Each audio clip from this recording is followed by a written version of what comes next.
আসসালামু আলাইকুম সম্মানিত বন্ধুরা, দেখতে পারতেছেন এটা হলো ফেনীর ভিতরে সদর হসপিটাল।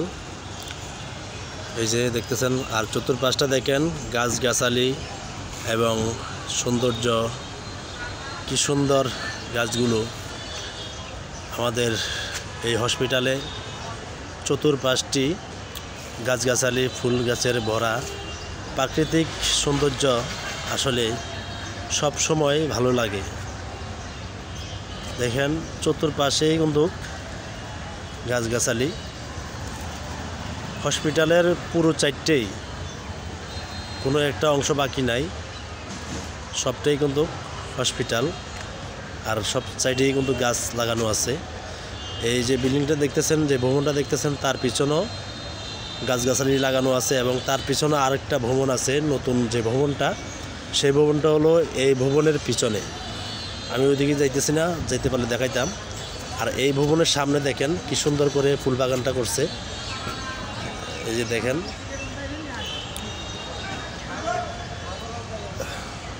প্রতিনিয়ত অনেকগুলো মানুষ আসে এখানে, দেখেন।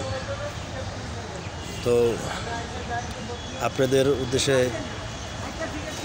সব সময় আমি ভালোবাসা দিয়ে থাকার চেষ্টা করি।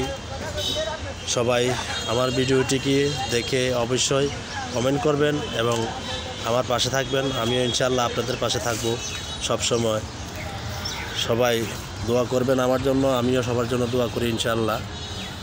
তো আসলে আমাদের জীবনের পথ চলার পথে অনেক বাধাগ্রস্ত আসে, সেই বাধাগুলো আমরা বের হয়ে যাওয়ার চেষ্টা করতে হবে, তাহলে আমরা সফলতা অর্জন করতে পারবো।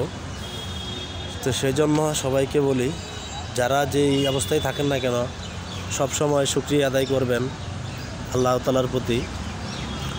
এই যে ফুলগুলো দেখেন কি সুন্দর ফুটছে, ফুলগুলো পুরো গাছটার ভিতরে ফুল ভরা। এমন ফুলের মতো জীবনযাপন যদি গড়তে হয় আপনাকে, অবশ্যই আপনাকে আপনার মতো করে আপনার জীবনটাকে সাজাতে হবে। তো সেই জন্যই বলি, আমরা সব সময় আমাদের জীবনযাপনগুলো আমাদের মতো করে সাজাই, তাহলে আমরা ইনশাআল্লাহ অরিজিনাল সফলতা ফিরে পাব। এই যেন গাছের নিচে অনেকগুলো মোটরসাইকেল দেখা যাইতেছে। আমি আর একটু কাছে গেলে হয়তো ভালো করে দেখাতে পারতাম। ওইখানে যে মেডিসিন কোম্পানির যেই এমআর এবং ওনারা এখানে আইসা রেস্ট করেন এবং ডক্টরের সাথে ভিজিট করেন, সেই জন্য এখানে আসছে। তো সবাই ভালো থাকবেন। ভিডিওটি কেমন লাগলো অবশ্যই কমেন্ট করে জানাবেন। ধন্যবাদ সবাইকে।